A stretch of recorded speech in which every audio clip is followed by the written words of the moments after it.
Sa mundong puno ng kababalaghan at alamat, may isang nilalang na palaging lumulutang sa pagitan ng imahinasyon at posibilidad. Maputi, makintab, may isang malagintong sungay sa gitna ng noo at isang presensya na tila hindi mo pwedeng bastusin. Ano nga ba ang tinutukoy ko? Ang unicorn, isang nilalang na mas kilala sa mga fairy tale. Pero ang tanong, totoo nga ba ito noon? O isa lamang itong katang-isip na sobrang ganda kaya pilit nating pinaniniwalaan? Ngayon, tuklasan natin ang mga lihim sa likod ng mahiwagang kabayong may sungay. Bago pa man naging paboritong disenyo ng pencil case, diary at fantasy movies ang unicorn, ang nilalang na ito ay matagal nang bahagi ng kasaysayan ng sangkatauhan. At hindi ito nagsimula bilang makulay at kumikislap na kabayo. Sa Mesopotamia at sinaunang India, may mga petroglypho at ukit na bato na nagpapakita ng mga hayop na may iisang sungay sa gitna ng noo. Tila kakaiba at tila sagrado. Sa mga sinaunang sibilisasyon, madalas na kinakatawan ang mga hayop na ito bilang simbolo ng kapangyarihan, kadalisayan, at karunungan. Ang Greek historian na si Theseus, noong 400 BCE, ay nagsulat tungkol sa isang nilalang sa India. Puti ang katawan, may makulay na sungay, at may gatas na nakakagamot daw ng maraming sakit. Ang sabi niya, hindi ito imbento. Narinig niya ito mula sa mga merchant at manlalakbay. At hindi lang sa mga kwento ng Griego o Asia ito lumitaw. Sa Bible din, partikular sa King James Version, makikita ang salitang unicorn sa ilang berso. Pinalit sa salitang Hebrew na re'em, na maaaring tumukoy sa isang matapang na hayop. Pero, hanggang ngayon, debate pa rin kung anong nilalang ba talaga ito.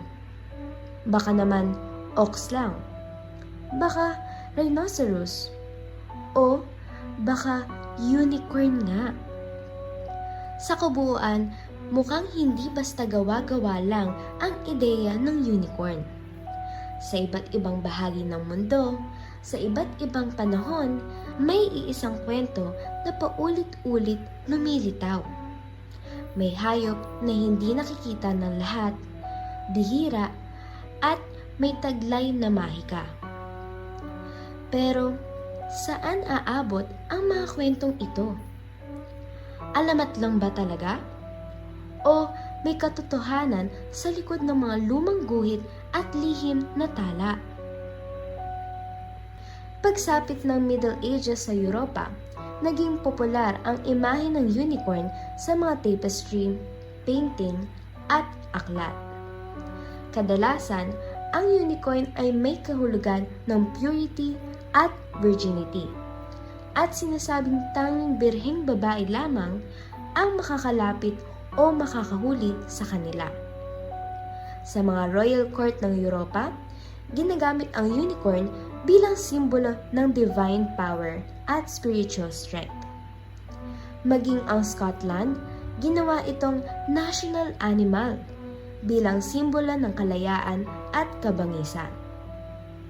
Pero bakit ganun? Bakit ang isang hayop na tila katang-isip ay naging ganito kahalaga sa lipunan? Noong 1800s, sa gitna ng pag-usbong ng agham at eksplorasyon, maraming European explorers at naturalists ang nagsimulang mag-uwi ng mga kakaibang artifact at specimen mula sa mga malalayong bahagi ng mundo. Isa na rito ang di umano'y unicorn horn. Sa unang tingin, ito'y mahaba, spiral, at puti. Tunay na kahawig ng sungay na isinasalarawan sa mga alamat. Ngunit, nang ito'y masusing pinag-aralan, natuklasang karamihan pala sa mga pinagmamalaking unicorn horn ay sungay ng narwhal, isang kakaibang hayop na nabubuhay sa Arctic Ocean.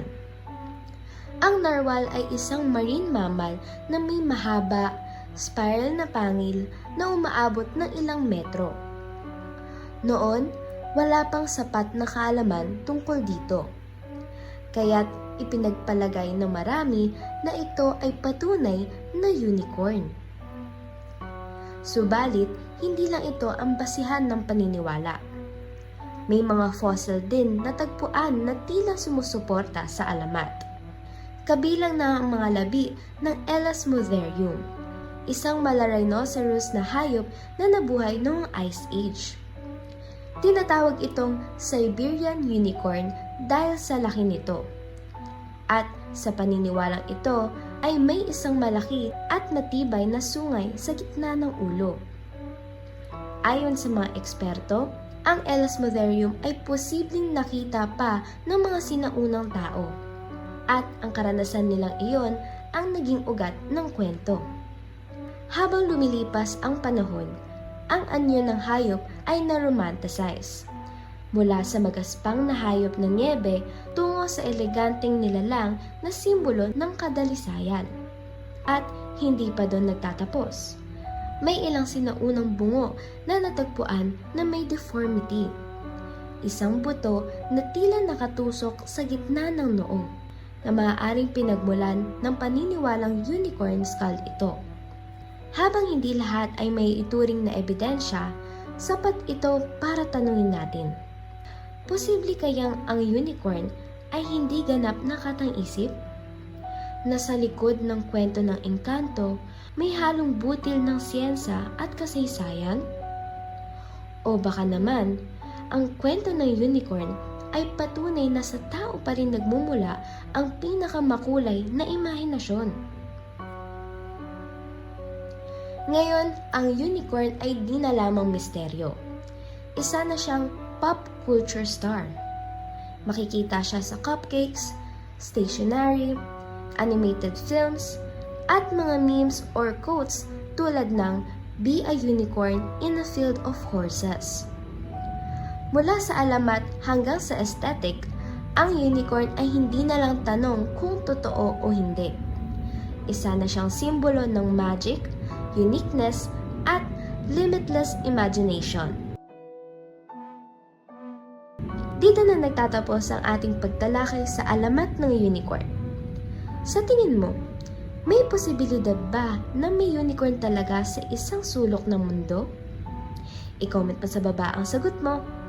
At kung nag-enjoy ka, huwag kalimutang mag-like, subscribe, at pindutin mo na rin ang notification bell para sa mas marami pang kwentong misteryoso at mitolohikal. Sa mundong puno ng hiwaga, minsan ang imposible ay baka totoo rin.